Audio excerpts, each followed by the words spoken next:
Thank you, Steve. Just to say sorry for the delay of the flyers. We were supposed to deliver on Friday and hand out today the postal flyer, but somehow they haven't been delivered on Friday. So we are still waiting for them, but fantastically designed by June, and so really looking forward to getting them and using them. So hopefully by next week you can send them out to your friends and family. That will be fantastic. Okay, I'm going to release children and youth now. I was asked by teachers to release them early for Christmas preparation for the next few weeks, so I'm going to release them now. But can I just say before I do that? Can I just say I was in the conference last week, Thursday and Friday, up in Nottingham, and it was about 25 church leaders, pastors' wives from up and down the country, from Wales, Scotland, London, Nottingham, and it was fantastic to see churches up and down the country. Various, some are large, hundreds of people, some are smaller than ours, but wherever they are, however, whichever size it is, Christian people, men and women, serving wholeheartedly, diligently, because they love Jesus, because they love the church. And so that was really encouraging, that was really inspiring. And some of the small churches, they haven't got their own facilities, and so they have to carry all these speakers and keyboard and all this stuff every Sunday, early in the morning, and then put them in the trailer because their carport is not big enough. So they have a separate trailer and carry them every Sunday, to set things up for the service, and everything's over, take them down and carry them again, week on, every week, okay, week in, week out, and but they're still happy, serving God and worshiping God and serving each other. So it's really encouraging to see. We have a lot of people, amazing people serving Jesus, serving the church. So that is fantastic. In our own church, obviously, we have a lot of people serving Jesus and loving God, which is fantastic. So can we just show our appreciation to our teachers this morning? Okay, the nursery, Sunday school, and youth teachers. So thank you so much. Our teachers, you are fantastic. You did an amazing job. And our children are fantastic. So I hope you have a great time this morning, okay? So you can go now. You can go into your Bible classes. Okay, have a great time. Fantastic.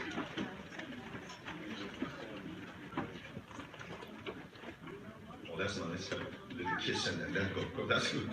That's good. Okay. Now this morning, for the rest of us, we're going to talk about Thanksgiving faith. Thanksgiving faith. Now, this week, Friday is Black Friday. I don't know whether you are planning something to get some bargains on this Friday. In recent years, Black Friday has been really a major feature in British shopping centers up and down the country. And as you know, it has been imported from the America. So on Thursday they have a Thanksgiving day, the third Thursday of November, and after that, the following day, Friday, or whichever is, whatever is left, they have huge sale on Friday, so Black Friday, and they've got a big bargain, a bit like a Boxing Day sale after Christmas. So we have imported Black Friday, and it is a major feature in this time of the year. I thought about it, and I thought it's interesting. So we like to have this bargain day, we like to have this huge sale day on Friday. But the origin is really about the Thanksgiving on Thursday. So Thanksgiving Day, of course, in America is huge. I heard that it's even bigger than Christmas. It's a national holiday. And the history why the Thanksgiving Day is really big, going all the way back to the Pilgrim's Day. But we're very happy to import this shopping day, this Black Friday, bargain day, huge sales day. But what about Thanksgiving? Are we missing something? I'm not suggesting that we should keep the third Sunday of November like the main church do. The third Sunday of November is officially Thanksgiving Sunday. I'm not calling this particular Sunday Thanksgiving Sunday. Okay. To be honest, every Sunday should be a Thanksgiving Sunday. Don't you think? Every Sunday should be a Thanksgiving Sunday. So what I'm saying this morning is, at least let's talk about Thanksgiving faith this morning. As many churches around the country, they have Thanksgiving Sunday services, and special Thanksgiving offerings and so on. So let's think about Thanksgiving, this theme of Thanksgiving this morning. And as you know, in the Bible, Old Testament and New Testament, the idea of Thanksgiving is everywhere. You can find it everywhere. For example, in the Leviticus, there are various offerings, burnt offerings, grain offerings, fellowship offerings. One of those offerings is a thank offering. There was a very specific offering called thank offering. You bring to God this thank offering. When you sacrifice a thank offering to the Lord, sacrifice it in such a way that it will be accepted on your behalf. So God says you need to bring thank offering. And then psalmists often say, sacrifice thank offerings to God. Fulfill your vows to the Most High God. Okay, thank offering. And psalms of thanksgiving. David sang psalms of thanksgiving. And in the psalms, you often see, give thanks to the Lord, for he is good. His love endures forever. Many psalms talking about thankful heart and thanking God. And songs of thanksgiving, songs of thanksgiving. Okay. So in the Old Testament, you will find the theme of thanksgiving everywhere. And New Testament, well, Jesus was a man of thanksgiving. Remember when Jesus was multiplying the 5 loaves and 2 fish, he thanked God first. He looked up to the heaven and gave thanks, and then he broke the bread, and it was just multiplied. Okay, and in communion, Jesus gave thanks and broke the bread. So he was a man of thanksgiving. And Paul always, when he was writing letters to various churches, he would begin by saying, thank you, thanking God and thanking some of the people. So we see letters of thanksgiving in the New Testament. Okay. So this sense of thanking God and thanking people, we can find everywhere in the Bible. The Bible is full of thanksgiving stories and thanksgiving spirit. So we are called to be a thanksgiver, living in the spirit of thanksgiving. Now this morning we look at this passage in Luke chapter 17. This is what happened along the border between Galilee and Judea. Now, interestingly, the border is a very important issue at the moment. The Northern Ireland and the Republic of Ireland, Brexit talk. So the border is very important. Now, in this time, the border was a very interesting place as well. Verse 11 says, now on his way to Jerusalem, Jesus traveled along the border between Samaria and Galilee. Okay. And in this border, it seems there was a camp, lepers camp. Just like a refugee camp, some of the borders around the world. There was a lepers camp because the lepers, they couldn't stay within the community. They were kicked out. They were isolated from the towns and villages. So they had to be out of Samaria. They had to be out of Galilee. So in this borderline, there were camps. And there were lepers from Samaritan side and lepers from Galilee side. They were mixing together. They were living together, which is very unusual. Because the Jews and the Samaritans, they don't really mix one another. They don't associate with one another. But in this time, because they were lepers, both of them, they were regarded dirty, they were unacceptable, they were unclean, so they were kicked out, they were isolated, and they were living together in this area. Lepers camp allowed them. But then one day, they heard and they saw Jesus was passing by. So it says, they stood at a distance and they started shouting to Jesus. Okay, they couldn't approach Jesus because they weren't allowed to, because they were dirty.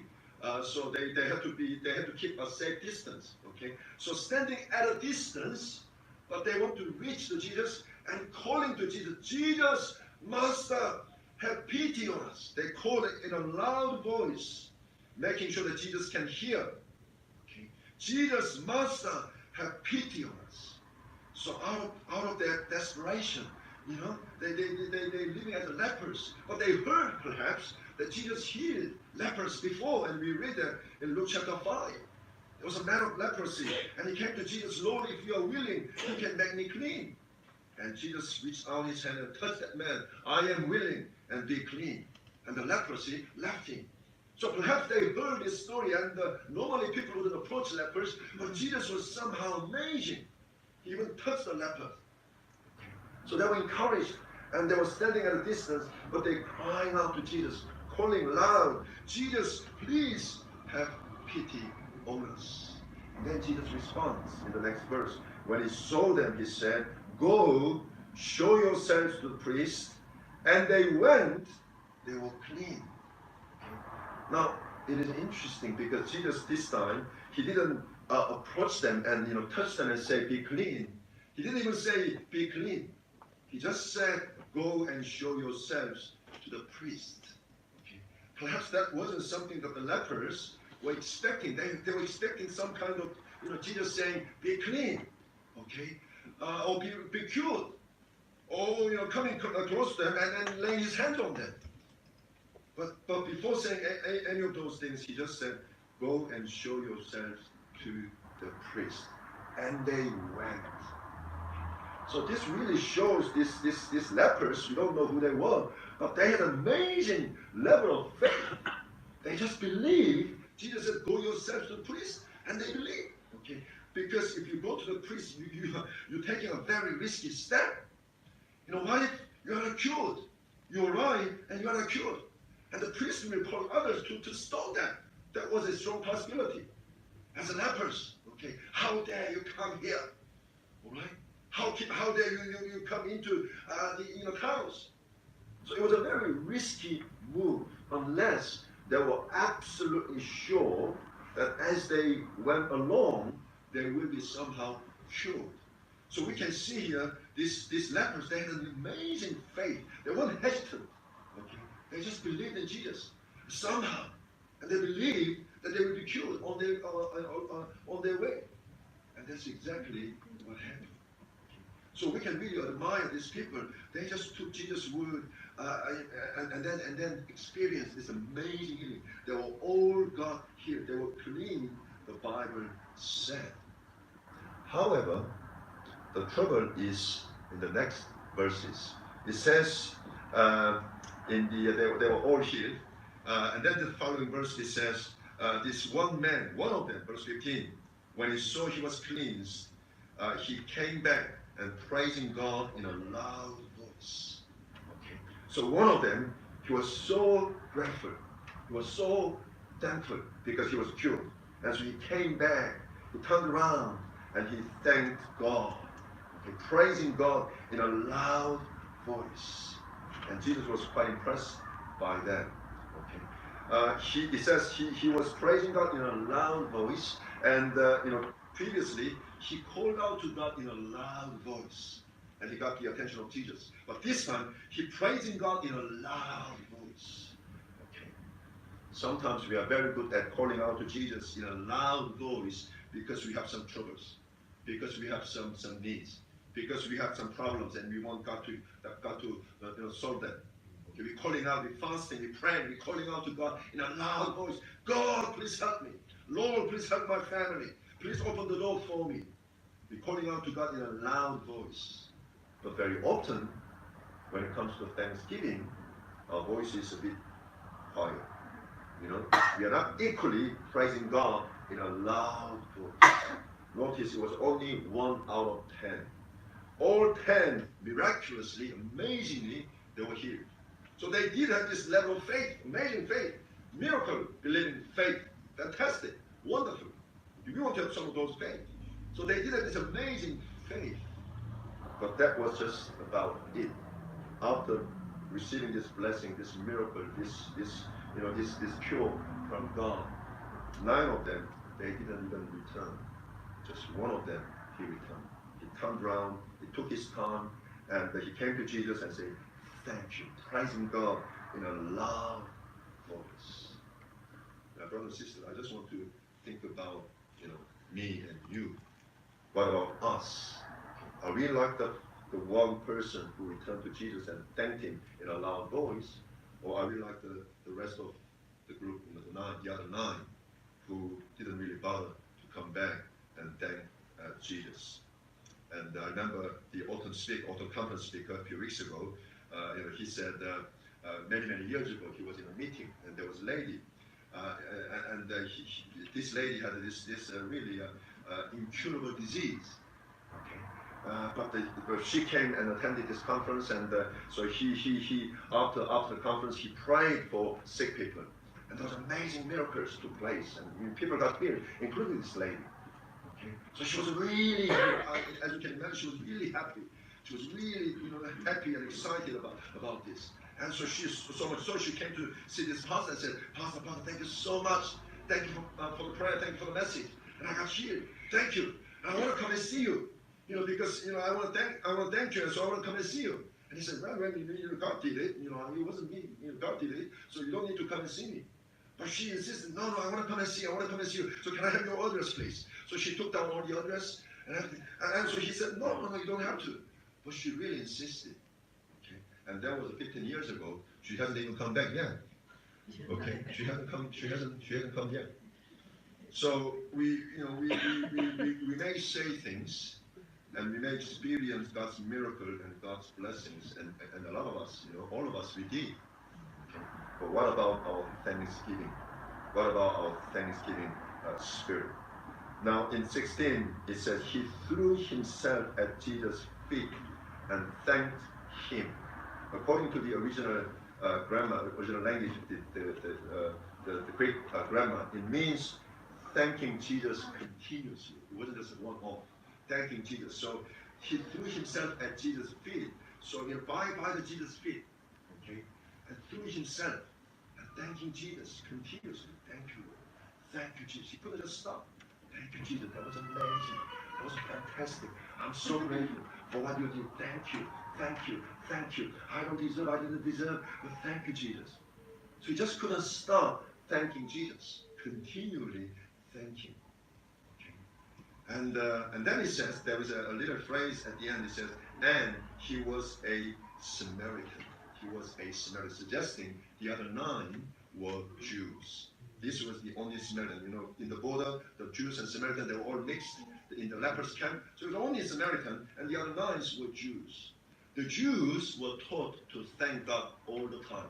I talked about the thank offering, psalms of thanksgiving, songs of thanksgiving. Okay, the Jews are very well aware of that, but they didn't really practice. So the other 9, the Jews, they just went back. Perhaps maybe they were so excited because of healing, so maybe they went to their families. Look, I'm here. So perhaps they went to their families to see them, or maybe to friends. For a long time they couldn't see their family and friends, so maybe they just went back. Okay, forgetting, coming back to God, coming back to Jesus, and thank him first. But the Samaritan usually really despised person. Okay? Person of no standing. But he came and he thanked Jesus. Why the other 9 didn't come back? Well, perhaps we don't know. But maybe just they took things for granted. Okay? Or maybe they thought, well, I got healed because I obeyed what Jesus said. I took my steps. So I did something in this, so I got in return. So rather than giving everything to God's grace and to God, they take things for granted, and they didn't bother to return. But notice this Samaritan leper who was cured. Now, when he received the healing, he was at a distance. Okay? But when he was thanking Jesus, he was at the closest. You can pray to God at a distance. You can experience miracle at a distance. But as you thank Jesus, as you thank God, you're coming closer to him. You're getting closer to him. Okay? So it is when you are thanking God, you are closest to God. I remember the story that I read some time ago. One day during the period Abraham Lincoln was the president of the United States. One time in the Oval Office, one elderly lady was ushered into the office. And Lincoln noticed that this lady carried a covered basket underneath her arm. And so the Lincoln asked, what can I do for you, madam? And this elderly lady just placing the basket on the table, and she said, Mr. President, I have come here today not to ask any favor for anyone or for myself. I simply heard that you were very much fond of cookies.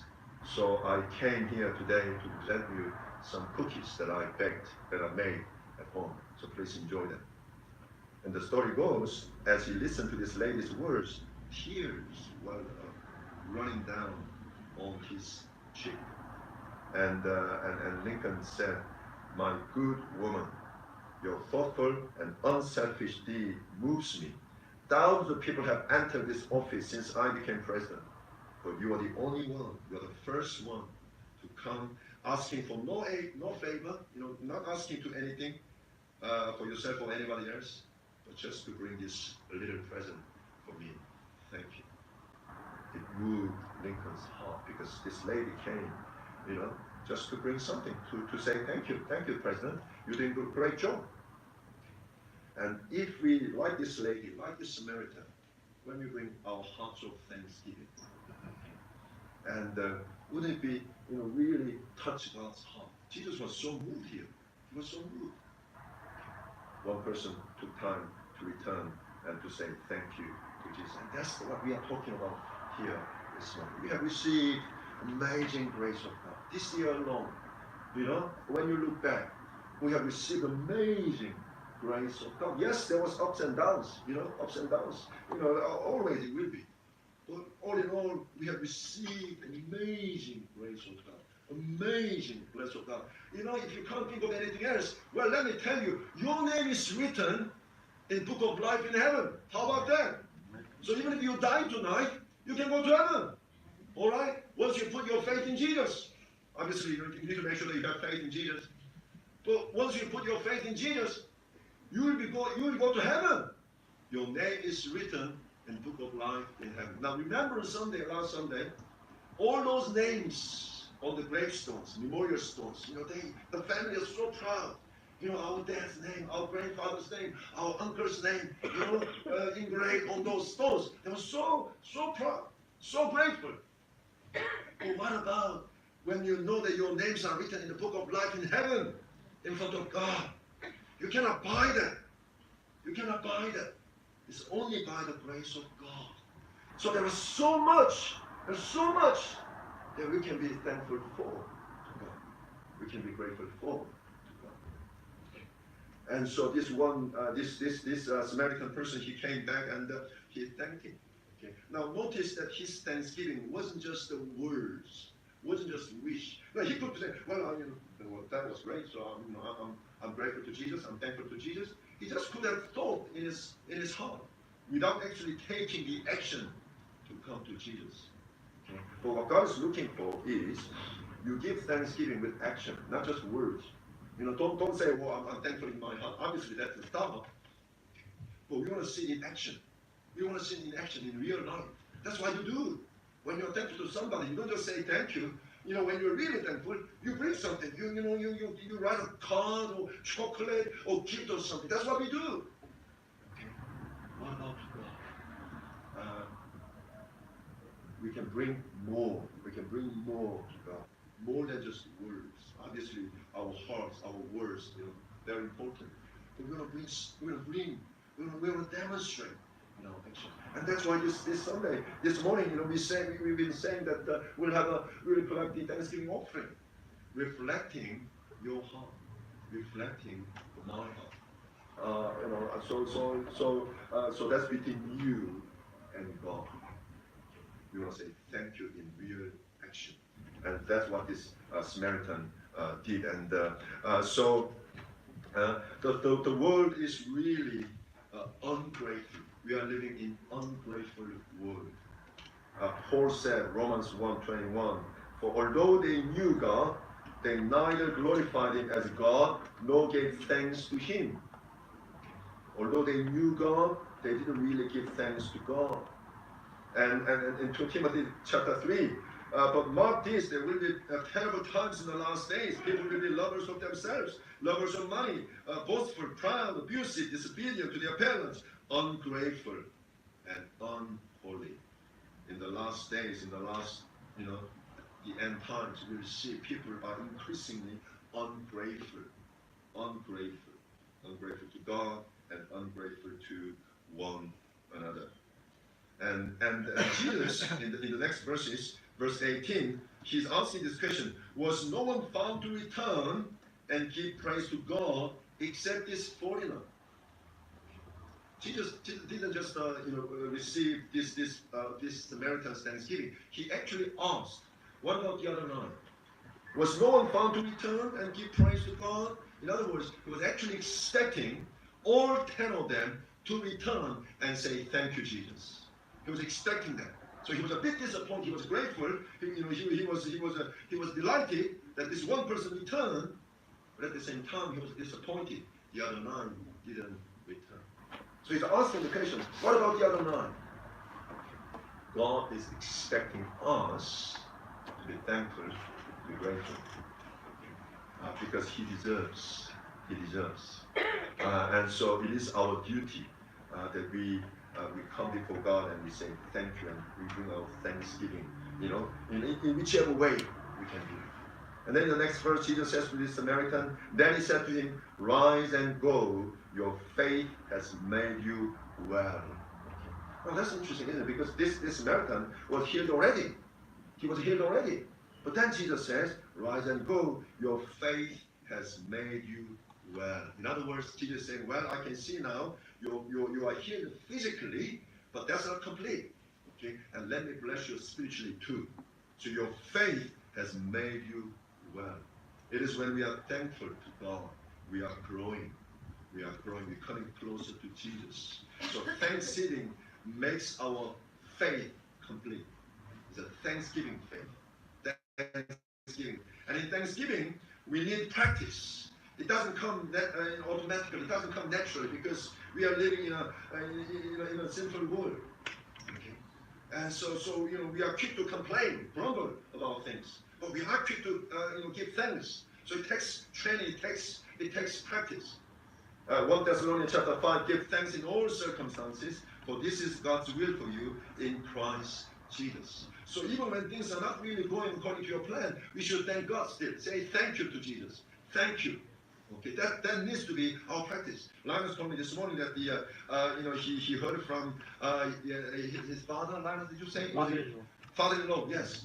So the plane got delayed because of one lady, and so plane got delayed for 2 hours. Obviously, you don't want your plane get delayed, and so it wasn't good.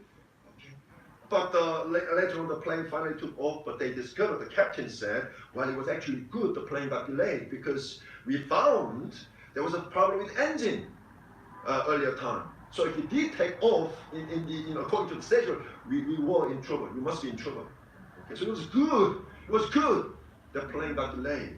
Okay, so everyone, have safe journey. So sometimes we don't know how God is working in our lives.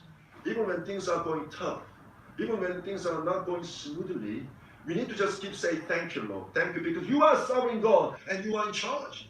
You are in charge. I don't see everything happening. I don't see everything going on. I can only see just one side of it. But because God is in charge and God is a good God, that's the bottom line. Yeah? God is a good God. He's a gracious God. He's a trustworthy God. And I'm His child. We are His children. I'm a daughter of God. We are a daughter of God. We are sons of God. So God is a good God. So we can say thank you. In Habakkuk chapter 3, he said, though the fig trees does not bear, there are no grapes, no vines, olive crop fails, and nothing was produced, and no sheep in the pen, no cattle in the stall, and yet I will rejoice. I will rejoice in the Lord. Okay. Now he talks about grapes, he talks about fig tree, he talks about olives. They are the major produce in the land. If you don't have grapes, if you don't have a fig tree, if you don't have olives, you'll be in big trouble. Because they are the main produce in Israel. And then he said there is no sheep and no cattle. Now again, if you don't have sheep and cattle, you are in big trouble. They are the major farming land animals. But this person, because he trusted in God, and said, yet I will rejoice in the Lord. I will thank Him. I will praise Him. I will look to Him. Okay? And so that's the Thanksgiving spirit, and that's the Thanksgiving attitude that we need to have. We give all praises. I just want to end with this psalm, which is a fantastic, another psalm of Thanksgiving. Psalm 100, verses 1 to 5, it says, shout for joy to the Lord, all the earth. Worship the Lord with gladness. Come before him with joyful songs. Know that the Lord is God. It is he who made us, and we are his. We are his people, the sheep of his pasture. Enter the gates with thanksgiving and his courts with praise.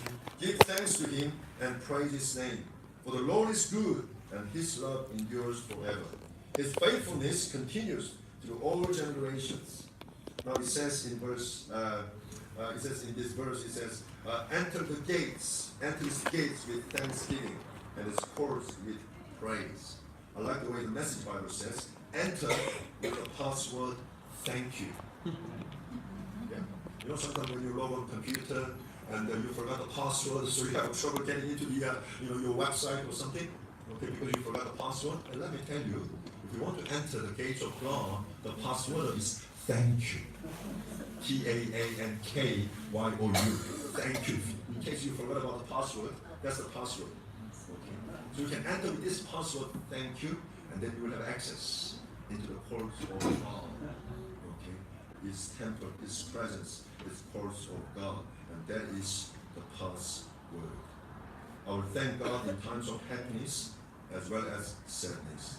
I will thank God in times of failure as well as success. I will thank God in times of despair as well as hope.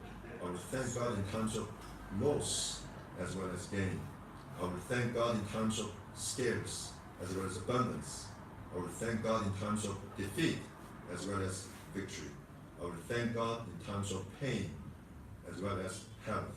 I will thank God in times of death as well as life. Let that be our own prayer before God. Amen. Would you like all stand together, please?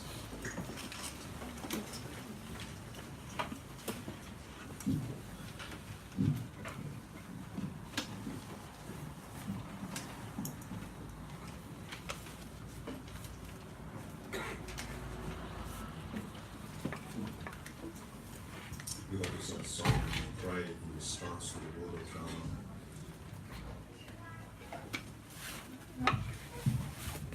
Yesterday, Lily and I, we are so grateful. Some of you know that the Grand Drive, the major road in Grace Park, that was the road was for many weeks, many months. And so we got a hard time taking our children to the school in the morning and in the afternoons. And the road just in front of us, where the house is, they became a minor Grand Drive. And so the car was just passing by. It was very, very noisy, very uncomfortable, inconvenient. And finally, a few days ago, it was open. Yeah, the repair was done. And the house was quiet again. The road was really quiet. And coming to church, taking the children to school was really easy, quick and easy like before. But then we realized we didn't really thank God for the Grand Drive, working well. But when it was in roadworks for many weeks, and then finally back to normal, we're so grateful. God, thank you. Thank you, the Grand Drive is opened again. Okay. The point is this. Sometimes we take things for granted, many things. Because when the wife is sick, husbands know how precious they are. And when the husband is sick, you know, wives, how precious, how important they are. When your children, not well, you will know how precious they are. And it is when we lose things, big and small, we suddenly realize, wow, that was really important. I took them for granted. And the God has given us amazing grace and mercy. Let's thank God. Let's thank God. And let's thank God for one another. And let's thank one another. Let's thank one another. Okay? And it's nice, sometimes people come and say, Pastor, thank you, that was good. That would be nice, that would be encouraging. And maybe to leaders, to June, and to teachers, and all those, Steve, and one another. It will be fantastic. show our appreciation for God. That would be fantastic. So we want to sing one song, and then let's pray. Sing Lord I Come. This says the leper king. He bowed down at his feet. We just read this verse in Habakkuk chapter 3, verse 17. This is from the Message Bible. Though the cherry trees don't blossom, and the strawberries don't ripen, though the apples are worm eaten, and the wheat fields stunted, though the sheep pens are sheepless, and the cattle barns empty, I'm singing joyful praise to God. I'm turning cartwheels of joy to my Savior God, counting on God's road to prevail. I take heart and gain strength. I run like a deer. I feel like I'm the king of the land. Thank you, Jesus. We come to you and we submit to you, Father God. Express our heart of gratitude. Lord, I confess, bowing knee, I find my rest. Without you, I fall apart. You're the one that guides my heart. Lord, I need you. Oh,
here during my conference is small church now, and they said they're organizing this community meeting, something like once a month. About 50, 60 people will come, and so they will just pray in Jesus' name, thanking Jesus for the meeting. And then people come from from the community, non-Christian people, non-churchgoers. They will come and they enjoy. That's it. As opposed to prepare all those food. Now, the one lady in the church, they said there was one person really dedicated, happy to cook, prepare, set up for the people in the community. And so slowly, spreading the grace of God, the love of Jesus, and that's what they do. So that's good. That's really good. That's really good. Brothers and sisters, that's the point of organizing Christmas this year. We really want to bless the community in this area. Praise God. We'll have a service, Christmas service, and I want to go give short, sharp Christmas message because they need to hear the message of the gospel. Amen. Why we celebrate Christmas? A lot of people don't know. They think Santa Claus. So we don't have the different. Let me tell you, the theme is this. Instead of Santa Claus, I said Savior Christ. So the song Santa Claus is coming to town. The song, carol song. Okay. So I got the idea. So Savior Christ has come to town. That's the theme. He has come already to come here. Savior Christ instead of Santa Claus has come to town. That's the theme. So we just want to invite our family, non-Christian family and friends and people from the community, and just have a great time. So hopefully they can enjoy the food, they can enjoy the songs and dance. So that's the point. So let's just in our appreciation to God for His grace, let's just get behind this, encourage one another, and so it'd be fantastic if you put down your name on the sign of ship that Steve mentioned about. Okay, it's everybody. Alright. Now can I just say, if you have been coming to our church for more than a year, you are not a guest anymore. Okay, you are not a guest anymore. And I expect every name to be on that list. Okay, you are not a guest anymore. Don't just sit there like a guest and expect to be served. Okay, you are a servant. You are a servant. Okay, everyone is. We are all expected to invite. We are all expected to serve. That's the spirit. That's the purpose this time around. Okay, we don't want to see just a few people, so busy and so tired, organizing everything, and the rest is just doing nothing. We don't want to see that. The church is not like that. Okay, so let's pray. Let's thank God, thanking God, and so we can be this thankful holiday. Let's also pray for the Christmas, and we can really have a great time and inviting people and so make a blessed time, a fantastic time, and sharing the message of Christmas. Let's pray together. Hallelujah.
God's grace, but forgot to return, forgot to thank God. Lord, we pray that we can be grateful and thankful. Whatever happens, we can give thanks in all circumstances. When it's good or when it's tough, because you are in charge and you are sovereign God. And there's so much we cannot even mention. So much you have done in our lives. Lord, thank you. Thank you. Lord, as we collect this offering, the special Thanksgiving offering, and as the church elders are going to decide how we can spend best this year, we pray for the wisdom, we pray for the direction, so it can really be a blessing to needy people in this country and around the world. Hallelujah. Thank you, Lord. We pray for Christmas, and Lord, we're excited about this, and we pray, Lord, you open the door so many people from family, friends, and community will come and really enjoy with us and hearing the message of Jesus in Christmas. Hallelujah. Hallelujah. We give you all the praise and glory and honor. And in Jesus' wonderful name we pray. Amen. Amen. Hallelujah. Praise the Lord. Yes, I'm just going to say to each other and say thank you that you are next to me, and thank you for whatever she or he did. Say thank you. Okay. Thank you. Amen. Thank you.